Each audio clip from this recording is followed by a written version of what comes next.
Welcome to this tutorial. How to free disk space automatically with Storage Sense.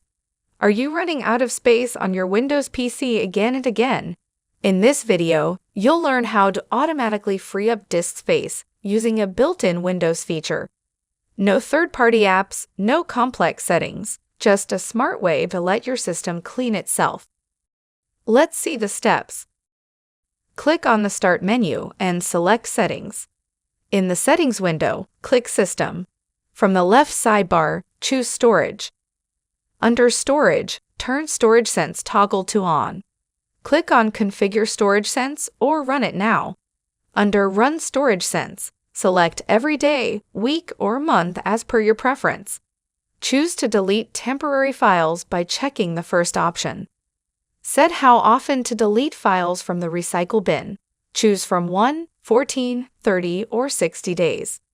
Set how often to delete files from the Downloads folder, or choose Never if you want to keep them. Scroll down and under OneDrive Personal, choose when to delete locally available cloud content. Scroll down and click Clean Now to run Storage Sense manually. Now let's move to another way to free up space manually. In the Storage Settings page, click Temporary Files. Windows will scan and show how much space you can free. Select options like Windows Update Cleanup and Temporary Internet Files.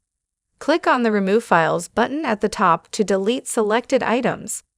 That's it. You've now learned how to free up space both automatically and manually. Hope this was easy to follow. Thanks for watching. Please like and subscribe to our channel and press the bell icon to get new video updates.